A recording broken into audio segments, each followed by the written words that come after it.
when you get into a conversation with a name like Ayrton Senna, and then you have arrived on a high cloud. Whenever it's going your way, it feels so easy.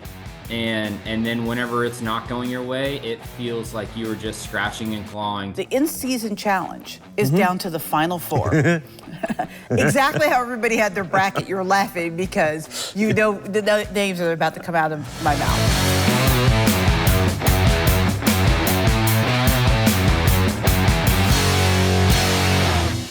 Welcome on to the Backstretch. I am News 5's Heather Williams, and it has been a crazy, busy week in the NASCAR world.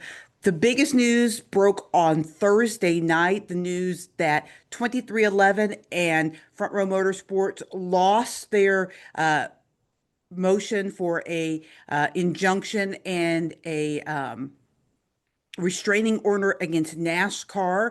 They were asking for those orders so they continued to run as a charter team for the rest of the season. Their claim is that since the hearing on their charter and their lawsuit against NASCAR isn't until December, by losing their charter in the middle of the season, NASCAR could auction those off, and then 2311 and Front Row Motorsports, if they win their lawsuit, could never get those back. The judge disagreed. They will have to run as open cars this weekend, starting this weekend in Dover. The judge saying that there won't be any irreparable harm to the teams because there are less than 40 teams trying to make the next couple of races, so they're guaranteed to make the race. The biggest difference for 2311 is going to be the amount of money that they get in their pocket. Same thing for Front Motorsports based on their finish in the race, because the way NASCAR works and the whole reason behind the charter system is by being a charter member and agreeing to show up every week, you get a little bit more change in the pocket than for the teams that kind of come in and out that don't have charters, that don't race every week. So huge news on that front. Happened on Thursday, as I mentioned several times before on this podcast. We talked to Chris on Wednesdays, so we didn't get to talk about to him about it this week. Hopefully we'll get a chance to talk to him next week about it if there's not any other big news that happens in the next 7 days or so. But big news for NASCAR in that regard, and for the two teams that are in the middle of their lawsuit with the sanctioning body. This week on the show, we will talk about Shane Van Gisbergen, because we have to. The man has won back-to-back road course races. Big deal. He is making a name for himself of being one of the greatest road course drivers, certainly in NASCAR history, maybe ever. So we'll talk about that, kind of what SVG's place is in racing history when it goes to making right and left-handed turns. Our guest this week actually knows quite a bit about being on a hot streak. Christopher Bell won 3 races in a row earlier in the year. So I'll talk to him a little bit about what it's like to be on this streak that SVG is currently on, how it feels. And his answers on some of the questions might surprise you. They surprised me. So I think you'll really enjoy it. Christopher's always a great interview. All right, lots to get to, so let's get started. Joining us now is our crew chief, Chris Carrier, who is also the crew chief for the number 75 Food Country Truck in the Craftsman Truck Series. All right, we talked about this a little bit last week, but I think it's time that we have the talk. Is Shane Van Gisbergen the best road racer the sport of NASCAR has ever seen? Heather, in my recollection, I was thinking about this during the week back, because I knew we were going to talk about this after Sunday. I can't tell you anybody that I think was any better. Now, Formula One advocates and racing fans and racers might, probably would say Ayrton Senna would be, the rival to that. I don't know how to compare that. To me, it's not comparing apples to apples. It's not comparing football to football or baseball to baseball. It's just different. It's just way different because there's way different type cars and way different type racing. I think that when you get into a conversation with a name like Ayrton Senna, And you know, then you have arrived on a high cloud. And I will say this, as far as stock car racing goes, from what I have seen, I would not jump out there and say anybody else that I know is any better, especially no longer than he's running cup racing. And he's you know, listen, he didn't win Sunday's race. He embarrassed those guys. Well, yeah, because he went back to the back of the field in the middle of the stage, and, you know, here we are thinking, you know, I don't even remember who was up front, Logano or something. It didn't He's thinking matter. I was going to win the stage, and then it was like, no, flip the stage and still won it. You know, they talk about his footwork and what he does with the clutch during downshifting on entering the corners, deceleration, and it being something that the other Cup drivers are trying to study. And now let's remember, they have data acquisition that kind of, the only thing that it really probably doesn't show is how much pressure he actually is doing on the clutch at times when he lets, you know, when he downshifts and then lets the clutch out. He can feel, which is to me amazing, that like when he lets the clutch out, he can feel when the rear tires may try to lock up. And then he gradually lets that clutch out, which it happens all like that. And well, you know, the thing that's so interesting is, like, you say they have access to all that data. Yes, they do. But Denny Hamlin talked on this podcast. He has access to it. Doesn't mean he can do that, No, right? Because he said no. if he drove the way Van Gisbergen drove, he would not have control of his car. And you can't even really tell if Shane is pushing it all the way. Some people think he's not even pushing it as hard as he could, and he's still as fast as he is. I don't think he's. I think there's probably 80% of the laps that he runs that he's running. I don't know what the number is. 80, 90%. Call it what you want, but it's not like 100. And the reason I say that is when things happen, whether it be pit strategy, whether it be, well, it's not really restarts because he never gets beat on a restart. That's the next thing. When he catches himself behind and he has to push, it's like there's a switch there that says, okay, I'm turning on the rocket fuel, and there it goes. There is one person who beat him on the restart that I actually wanted to talk about, which is in the Xfinity Series race. Yes. His teammate, Connor Zillage, did hold him off. I don't know if he beat him because Connor, it was a control car, but held him off on a restart. Yep. So he did. Is he maybe the one guy that can, I don't even want to say compete with him, but keep pace with him? Well, I think you have to categorize that a little bit. You got to remember, Connor Zillage is, I don't even know if he's 19 yet. No, I think he's still 18. I think he's still 18, but he'll be 19 later this year. And if you look at his number of actual road races in NASCAR, in Xfinity and Cup, he's running. Cup, has he run? Yeah. You know, it's very few compared to all the Cup racers. So is he in that conversation right now? No, I don't think so. But he's 18 years old. He's 18 years old. You give him maybe, you know, he's going to drive for Trackhouse next year and going to run the full Cup Series, and I'm sure he'll run a number of Xfinity races, I would presume, and road races. So the experience is going to come, and let me tell you something, that kid's a quick learner. Yeah. He is something else. So, and mature beyond his years. And mature beyond. So let's table this discussion about is Shane Van Gisbergen, you said is not a word. I'm just going to call him SVG. Is Shane Van going to win? So let's table that until about maybe 3 to 4 years down the road, and we'll see where that stands. Now, the one thing you have to remember, though, is that up until the last 2 years, SVG has been running a lot of road races, not in NASCAR series, but a lot of road racing. And yes, I would call them stock cars in the type racing he's been doing over in Australia and wherever all those cars run, Supercar Series, which is very, very competitive.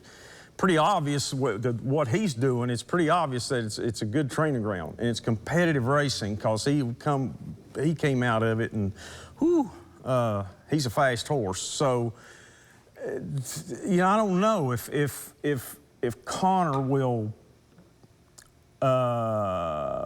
proceed as rapidly in road racing to get to SVG, just in road racing. Now, Connor's done a lot of road racing himself, but not on the level that Van Gissenberg has. Right. And you know, Connor is more, I think his attitude right now is like, okay, I can road race and I'll get better as I go, and I'll learn how to win on the Cup Series, but my bread and butter is going to come in oval track racing. Now, he's 19 years, 18, whatever he is, he's a kid. He's a young man. He's not a kid. He's a very, very bright, very, very good and popular young man. And he's, I think, 2, 3, 4, and 5 years down the road, you're going to hear his name a lot.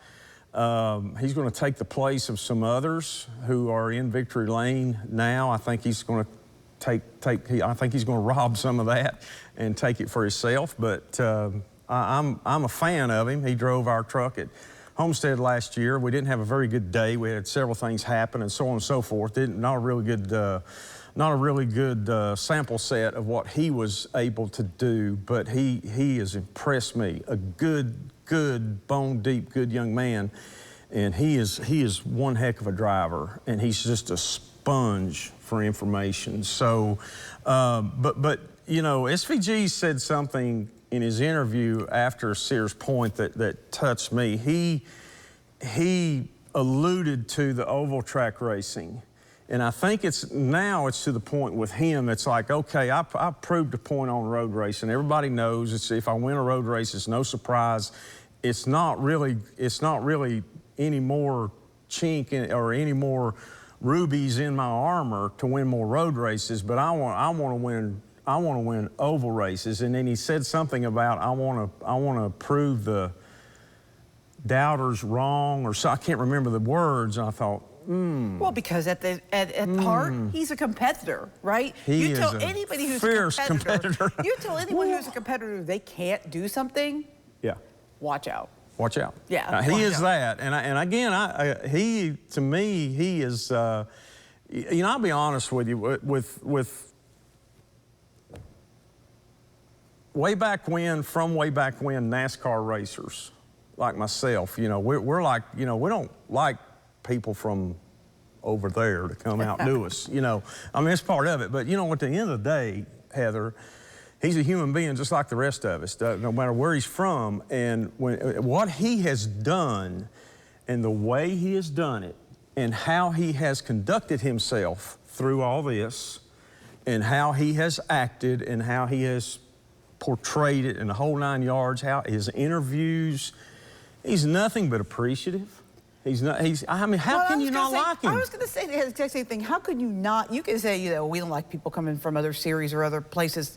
But how can you not like SVG? He's one of the most likable people in the garage. Yeah, and it's not. Listen, you said exactly right. He is a fierce competitor. He is a competitor, bone deep, all the way through. There's nothing wrong with that. No. I mean, he's in the sport. Listen, we're all in the sport. I'm a fierce competitor too, but it's like I can't. I like the guy. I mean, I like the deal with it. You know, what is it, rugby or Australian? It's is it rugby? Mm-hmm. You know, after his trademark, we got Ross Chastain busting a watermelon on the, you know, we got Denny Hamlin tell me I beat your favorite driver and all this stuff like that. He gets a rugby ball out, signs it, and then kicks it up in the stands to somebody and does it. That's his trademark. And you know what? Man, that's cool as a bucket of cucumbers. I mean, it's just. How do you not like the guy? And I pull for him, you know, to say, you know, I mean, I don't pull for him really more to you know, just to beat those other guys. No, it's just I'm curious to see what he can do. Right. And I'm in awe because of what he's done and what a display of talent and experience. and good sportsmanship he has put on, you know. He don't ever have to wreck nobody because he's so far ahead of them and faster than they are. He don't have to. He just drives by and goes on. The only thing he really, you know, it was a little controversial was the Chicago Xfinity race where he kind of got into Connor Zilisch a little bit on the restart, and you know, and yeah, I don't know. It's a little bit like, man, I wish that hadn't happened that way. But then at Sonoma, I think it was pretty obvious that Shane kind of returned that favor. He had chances to bump him out of the way or move him out of the way or spin him out, which he didn't want to win the race that way. Right. He wanted to race Connor Zilisch 100% clean and give him with all the respect, and they raced each other with respect, and I like that. I like that 100% better than some guy coming from 5 car lengths back and driving 15 miles an hour into the corner faster than he's able to and running into somebody and then running into somebody else before he gets started. I don't like that. That's not racing. There was some of that this weekend. Yeah, there was. There was. Let's change the subject a little bit. The in-season challenge is down to the final 4. Exactly how everybody had their bracket. You're laughing because you know the names that are about to come out of my mouth. On one side of the bracket, if you told me you had Tyler Reddick against Ty Gibbs, I might believe you. Yeah. Plausible. Yeah, those are 2 fast drivers. Yeah. The other side of the bracket, Ty Dillon and John Hunter Nemechek. One of those 2 drivers is going to end up in the finals racing for $1 million. If you try to act like you had that final 4, I know you're a liar because there were no perfect brackets after the first week. No. What do you think of how this has turned out? Has it accomplished what NASCAR wanted it to accomplish, or by blowing up everybody's bracket, are people just not even paying attention now? I don't know. My gut feeling, at least from my little group of people around me, which is again not probably a big sample set or a good sample set from the people who are actually taking this seriously and actually watching it closely and actually really putting a lot of thought into it. I think now there might be a little more interest in it than there was to start with. I mean, let's face it, you got, like you said, you got Tyler Reddick and Ty Gibbs, 2 Toyota drivers in really good equipment who are 2 very fast drivers. One has won some races, the other is yet to, but will. I think that's pretty much common knowledge. And they're, you know, if you just said the first day that they come out, say, all right, 2 of the final 4 are going to be headed up against, these 2 are going to be, you know, you just said, yeah, okay, I believe that. Yeah, that's good. And if you just said, now you got, you know, Mash and Crash, the other 2 over here, that you know, or you just said, you have hit your head like hard. We need to get you to the hospital right quick.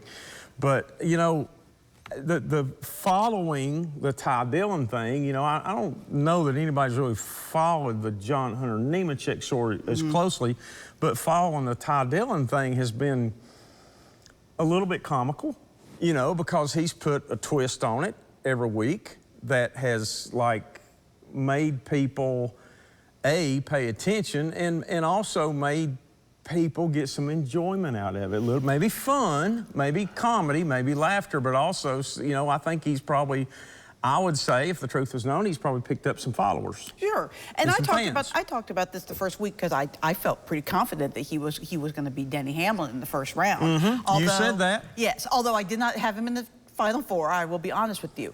But I did say at the time, I think this means more to somebody like him because he's not necessarily a driver who has a great chance of winning a race. Maybe he can pull, he's a decent road course driver. If SVG wasn't in the field, maybe he could flip a stage and win a road course. Or maybe he's a good super speedway driver. Maybe he could win at like Daytona. But really, his best chance to get some hardware is something like this. He doesn't have to win a single race. He just has to finish higher than the... And to show you that I feel like I was right and how much that meant, he was battling Alex Bowman for position and bumped him out of the way at Sonoma. Out of the way went on. So Alex, who's actually running for the playoffs, couldn't really do much about it because he's got to think big picture. Exactly. The picture's much smaller for Ty. He can't wreck himself and take himself plumb out to take Ty Dillon out or whatever. And Ty's like, This is the best thing I've got. Yeah. This is the best road that I'm on, not only for me personally, Ty Dillon, but also for my race team. This is the best thing. This is the best thing we're involved in all year. And I think we've talked about this before, and I think, you know, I think it's not a secret that, you know, this is the type of thing, the type of situation that might lead to helping his future and helping that team's future, the two together, be a lot brighter than what, you know, sponsorship dollars, marketing dollars, you know, looking at, okay, the social media explosion that this thing's happened around him. You know what, if it does and it helps a driver and a race team have a better future and have a better financial standing and be able to pay their employees better or keep their employees or keep going, you know what? Hooray. That's all I can say. So is anything to be made out of the fact that there are 3 Toyotas and a Chevy in there? Or is it just because? I don't think so. I don't know. Now, you know, if NASCAR's, as usual, they're going to, after this is all over, they'll take a look back and say, okay, did this work the way we wanted it to? Does our marketing team tell us, did this bear fruit for us? Did it make more fans pay attention? Did it put any more fans in the stands? Did it make more viewers? Did it make more ratings go up? Did it make our NASCAR sponsors happier? Did it, you know, was there more? I think they'll go through that as they always do, and they'll say, this is a pretty good idea. Now how can we make it better? I think the whole thing was great, except for I hated the way they seated them. I think I talked about this before. Because they were trying to create some artificial drama where a 23rd seed beats a, you know, whatever they were matched up against, you know, because Tyler Reddick is like a 20-something seed because he had a bad stretch going into it. I don't think they need that. I think they proved by the 1 seed beating the 32 beating the 1 right off the bat, legitimate number 1 seed, legitimate 32 seed. I don't think that we need any of the rest anybody of that. Need beat anybody. Right. Anybody can beat anybody. Just throw them out there, run them against each, and let them bracket down. And is what you're saying. And I think that would actually be if they did it some kind of like, okay, we're going to spin the wheel or we're going to draw your number out here. You're in this slot. Draw your number out. You're in that slot. Just throw it down random and say, okay, here's how it goes to start with. Then let it be and let it go. And I think the fans would be, you know, it's more of a random thing. It's unplanned. It's like, okay, luck of the draw all the way down through, and then you fight your way, you gladiator your way all the way down and hope you win $1 million at the end of the thing. So, you know, I'm again, like I said to start with, I'm just going to stand back and kind of see how it goes, because I didn't like, okay, wonder, you know, but a lot of times things like this works. Well, I think it probably has. So is it a good thing? If it bears fruit and it makes fans happy, if they are more entertained, then it's a good thing. That's what makes it a good thing. I like no driver better than the next in this Final Four. But I am absolutely Team Dillon because I am Team Chaos. And for the 32nd rated guy, the bottom seed to win this whole thing, in my world, is phenomenal. Well, let me say one more thing about that. Now, we talked about, okay, Ty Dillon wham-bammed, you know, Alex Bowman to beat him and to go on. Now, with him and John Hunter, you know, oh, they're more evenly matched in that. Well, I mean, there may be some flying shrapnel in that, and some other people may get took out. So then now that this is when it's going to get like, wait a minute, that guy just knocked me out of the race so he could get to him and beat him. Now wait a minute now. Well, what about my $1 million that I lost because I lost the race or whatever? So we'll see. I think again, if it's worth it for the viewer, the entertainment value, if it's entertaining for the majority of the viewers, and also it's a marketing tool to make the people who really pay for our sport, literally pay for our sport, if it makes them happier and makes them feel like that their sponsor dollars, marketing dollars are getting spent more wisely, it's all good. Keep it going. So NASCAR goes back oval racing at the Monster Mile, Dover this weekend. It's a tough little track. I mean, they don't call it a monster for no reason. No, they don't. What can we expect?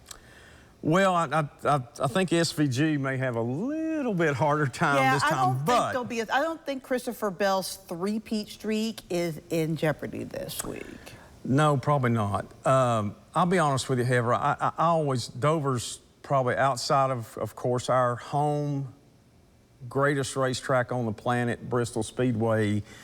Right behind it, for me personally, Dover's the place. I just always loved going there. I wish the Truck Series went there. I was sad when they took it off our schedule. Maybe it'll come back someday, I hope. But Dover's, I mean, everybody talks about it, man. It separates the ones who are on top of the sport and who have confidence and who have talent and experience and are able, the ones that are able to handle cooking in the hottest kitchen against the ones who are just kind of there. It makes that gap this big. To watch them come down the front straightaway, go over that big hump, go into turn one, and you hear the motors turning like they're turning 10,000 RPM, and you think, that guy's never going to back out. The throttle must have hung. Happens every lap. It makes hair come up on the back of your neck for a guy like me. And, you know, it's a long race. It's a grueling, physically beat down race. And it's also grueling on the cars, the equipment. And I was thinking about this last night too, for the pit crews.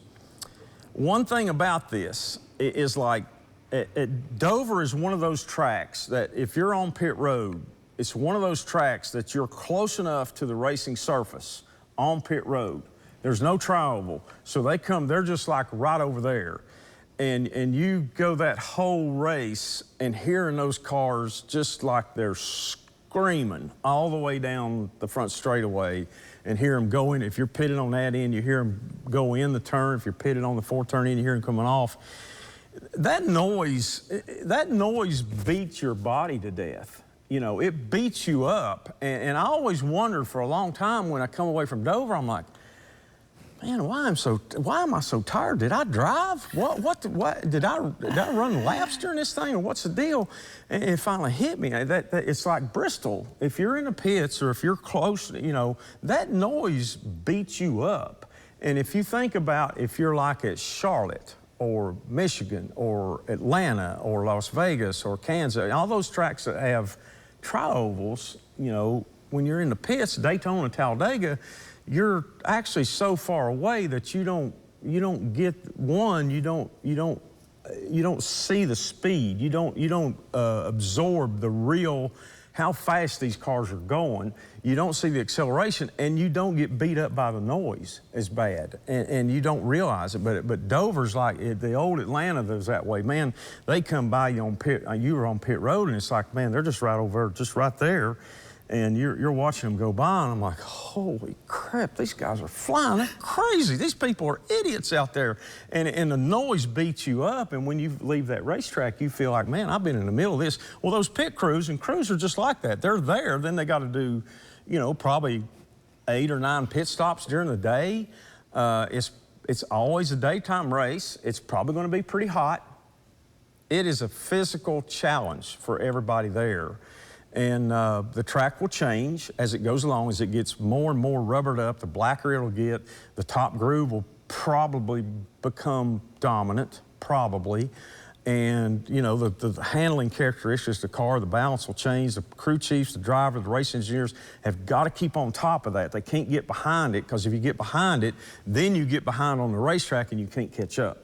So a lot of brain work going on. And then the guy in the seat, he's got Harry Gant was always really good at Dover. One reason is because he was really physically in better shape than most of the rest of them. He just naturally was, and he was always really good at Dover. He didn't get tired. He could run as good at the end of the race as he could at the first of the race. So we'll see. Nowadays the drivers are all pretty physically fit, but I always love watching racing at Dover, because I know how difficult it is, and that you see good races there. And the guy that wins that race at the end of the day, he's done a day's work. So is his crew. Christopher, I'll start with this question. You guys just came off a run of like a bunch of road courses in a really short amount of time. And I know that that's been kind of a topic of conversation in the NASCAR world. You're pretty good at road courses. Um, do you think the number is good? Should we have more or less? Kind of what you're feeling on that? Well, certainly there were a lot, they were really concentrated. And, we had what, three in a matter of a month. And it feels like that's all we've been doing. But I don't know. I'm okay with it. It's been a strength for me, like you mentioned. And typically we do really well on the road courses. There's just one guy. There's one guy that's kicking our butts right now. And that's on everyone in the field to try and improve and get better. Um, so, I'm okay with it. I think that number, what do we have, six total? And I think that's pretty in line with what we've had the last couple of years. The scheduling worked out where they were all on top of each other. But yeah, I mean, I like road course racing. I think it's good. I think it's good to diversify the schedule and get different style tracks in there. So yeah, I'm fine with it. You think the fact that SVG is kind of kicking everybody's butt maybe adds to the sentiment of people being, because I mean, as much as people talk about wanting superstars and wanting GOAT, I think that people actually like parody a little bit better. Fans, I'm talking about. Yeah, I mean, I think it goes both ways. If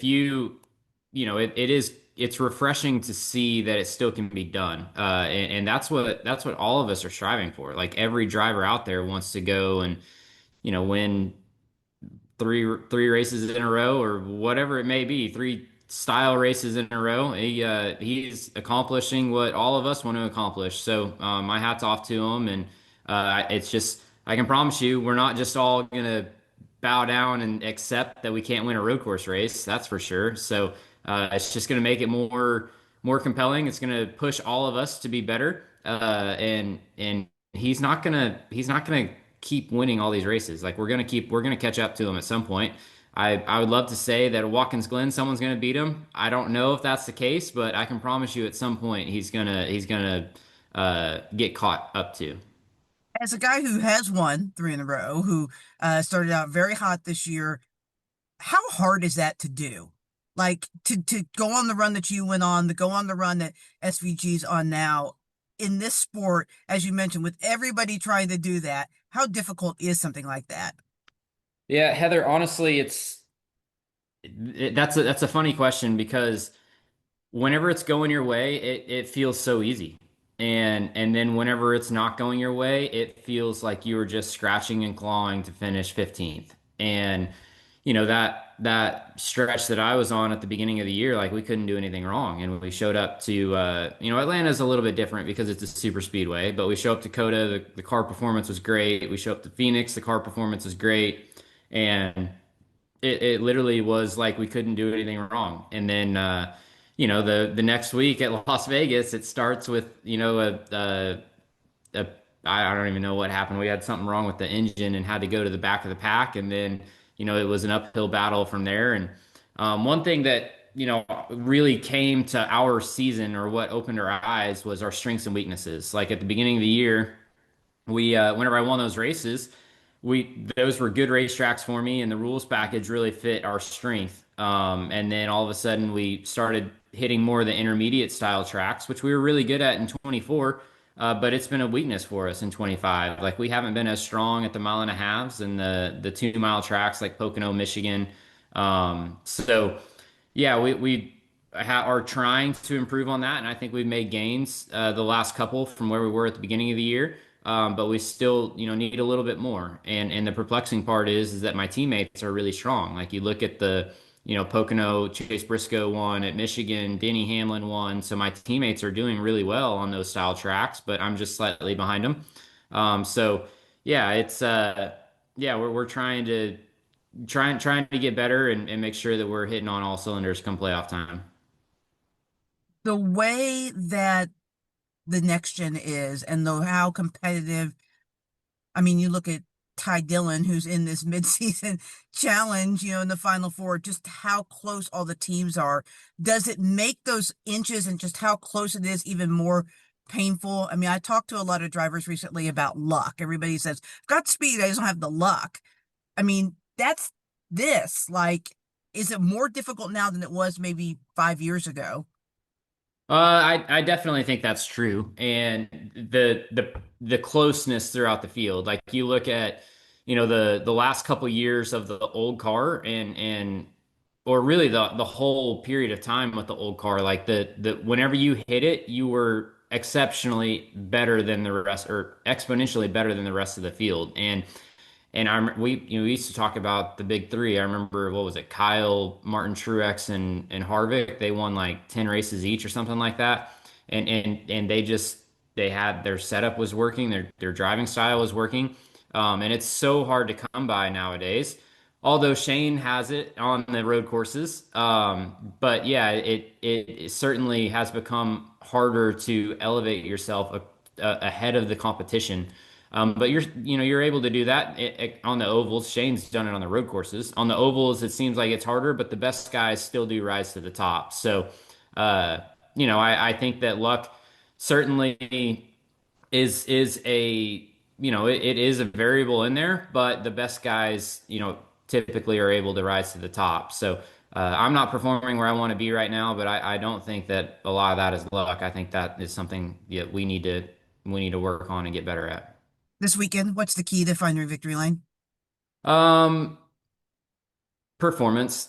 I mean, there's some racetracks, Atlanta, Daytona, Talladega, where luck is a big key to get to victory lane. But Dover is specifically a racetrack where you typically can control your own destiny, and the best cars are going to end up in victory lane. So, yeah, I mean, it starts out with having a good practice session that leads into a good qualifying session. Last year at Dover, it was an abysmal weekend for me. Spinning out in qualifying, starting in the back, having a bad pit stall selection. So it really starts on Saturday, and you need to be strong whenever you unload for practice with today's format. So I think that Dover is a place where the cream will rise to the top. For my final thought this week, I want to talk about Joey Logano. He is set to make career start number 600 this week at Dover. It's a place where he made his first start in the Xfinity Series shortly after he turned 18 years old. He was nicknamed Sliced Bread by Mark Martin, who helped discover him because he was, quote, the greatest thing since sliced bread.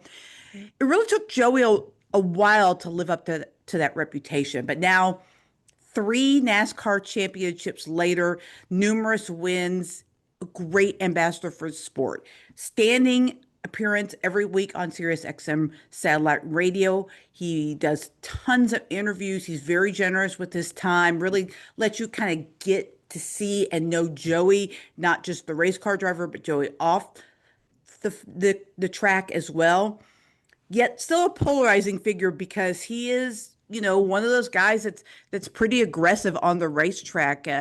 A more refined Carson Hocevar or Ross Chastain, very early in his career, he would be put in that same category as those two for sure. But I think Joey Logano is incredibly good for this sport. The fact that he has stuck around for 600 career starts is a big deal. It's good for NASCAR. He's still a pretty young guy, so he can continue to rack up a lot of starts if he so chooses. I would guess, knowing how I know Joey, which is not well, but I do, have had a chance to talk to him, and knowing what I know about Joey, I'm guessing, he's got his eye on 7. I don't know if he could get to 7 at this point in his career, but he certainly got his eye on 4, 5, see how many championships he can pick up down the road before he decides to finally retire. And I think that's great. This sport needs as many superstars as it can find. I think his personality is perfect for going out and promoting, to the national media, to the non-racing fans. And then his personality on the track is a little bit of a black hat, and he's fine with that. So congratulations to Joey Logano. 600 career starts is crazy. He's the youngest to get to that in the sport's history. And I would say there's probably several hundred more to come. Thanks for joining us on the Backstretch. We'll see you next week.